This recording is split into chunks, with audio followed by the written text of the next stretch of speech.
She didn't leave because you were a bad person. She left because she stopped feeling something. And the hard part, you might not even know what that something was. Most men, when a relationship ends, focus on what they did wrong.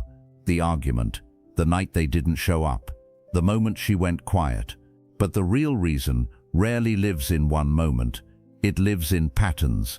Small, daily patterns that quietly signal who you are. And the thing about patterns, they don't lie. Today, I want to talk about 5 behaviors, not tricks, not games, behaviors rooted in psychology that make a man genuinely unforgettable, not just to a woman who left, to anyone who matters to you. These aren't about getting her back. They're about becoming someone worth coming back to. There's a difference, and that difference is everything. Here's what I've noticed. When men try to win a woman back or improve themselves after a breakup, they go straight to strategy. They Google how to make her miss me. They read about no contact. They start working out. They post on social media, hoping she'll see it. And some of that has value, but it's all surface. The surface stuff changes how you look. It doesn't change how you feel about yourself. And she can tell the difference. Women are extraordinarily good at reading that. There's actually a term in psychology, value signaling. It's the difference between a man who is confident and a man who is performing confidence. One feels settled, grounded, the other feels effortful, tense. You can't fake groundedness for long, not with someone who knows you. So what actually works? Not tactics, identity. You don't become unforgettable by doing the right things. You become unforgettable by becoming the right person. And that starts with 5 very specific behaviors. Let's go through them one by one. Behavior 1. Stop explaining yourself. Think about the last time you felt truly respected by someone. I'd guess they weren't trying to convince you of anything. They weren't defending themselves. They just were. There's a behavior that quietly kills attraction, and it's over-explanation. I was late because the traffic was bad, and also my phone died, and I should have left earlier.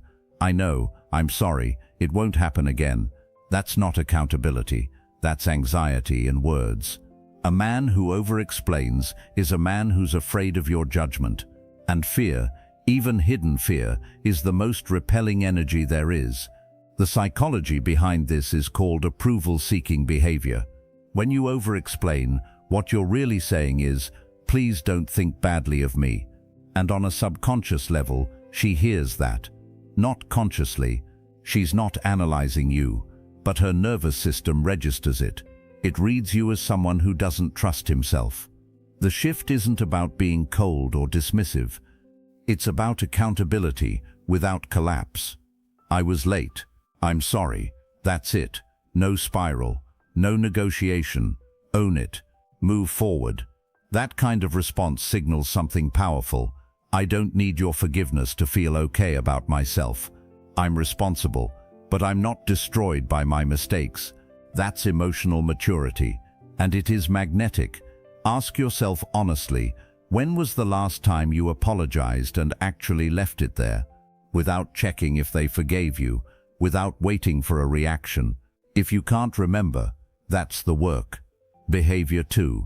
Have a life that doesn't need her in it. This one's tricky to hear, so stay with me.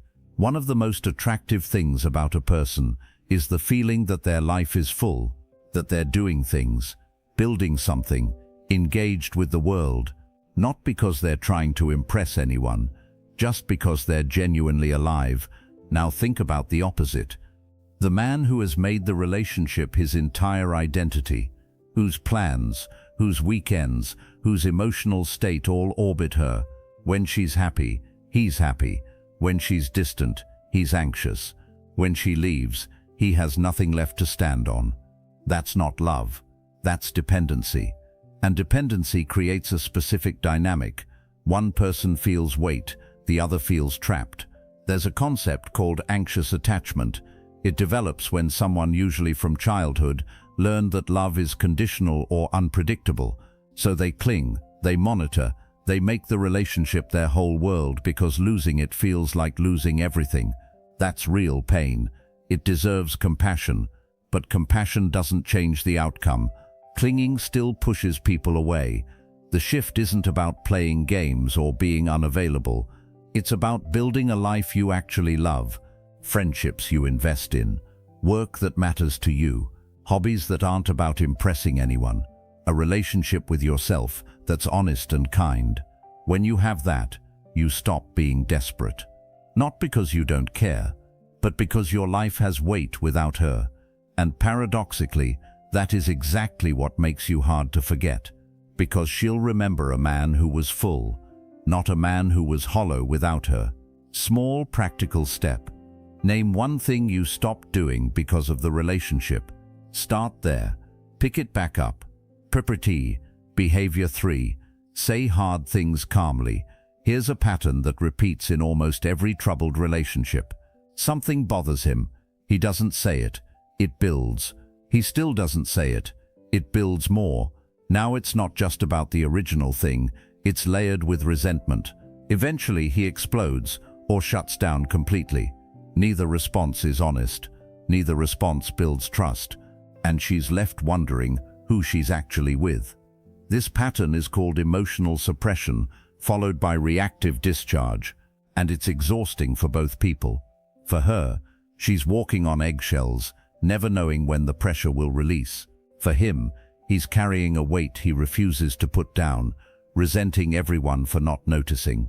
The hard truth: if you can't say what bothers you, you're not in a relationship, you're in a performance, and eventually the curtain falls. The shift is learning to say the hard thing early and calmly. Not, "I just can't take it anymore." You never listen. You never. "But hey, when you cancel plans last minute, it bothers me more than I let on. Can we talk about it?" Short, honest, non-accusatory. That's not weakness. That's one of the highest value things a man can do, because it signals, "I trust this relationship enough to be real in it." Women don't forget men who could hold a hard conversation without losing their composure. That kind of man is rare. Most men either explode or go silent. The man in the middle, the one who speaks clearly and stays steady, that man lingers in memory. Behavior 4. Be consistent in the small things. Big gestures are easy to do once. Consistency is hard to fake over time. And people, especially people who've been hurt before, are watching for one thing above all else. Not how you act on good days, how you act on ordinary ones. Do you say you'll call and then call? Do you follow through on small promises? When you say, "I'll look into that," do you actually look into it? Most relationship breakdowns don't start with a betrayal. They start with a slow accumulation of small disappointments. Tiny cracks in the foundation. Nobody notices each one. But at some point, the building doesn't feel safe anymore. There are two kinds of trust. Verbal trust. The things we say, "You can count on me, I'll be there." Behavioral trust. What our actions prove over time. The brain tracks both, but it weights behavioral trust far more heavily. Because words are free, actions cost something, and when your words and your actions don't match, people notice. Even if they don't consciously track it, even if they never say it to your face, the nervous system keeps score. The shift here isn't dramatic. Stop making small promises you don't intend to keep. Stop saying, "I'll text you later" if you won't. Stop saying, "We should do that" if you won't follow up. Less words, more follow-through. The man who does what he says, quietly, consistently, without needing applause, that man becomes someone's anchor. And anchors don't get forgotten. Behavior 5. You're growing, and she can feel it. There's a difference between a man who is stuck and a man who is in motion. You can't always see it in one conversation, but over time, it becomes undeniable. The stuck man is the same person he was 2 years ago. Same complaints, same ceiling, same conversation about what he's going to do someday. The man in motion is different, not better in a showy way, just deeper, quieter, more sure of himself. Growth doesn't have to be loud. It doesn't have to be Instagram-worthy.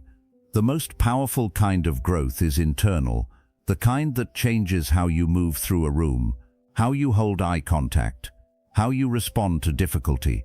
There's a concept called self-actualization, the human drive to become more than you are.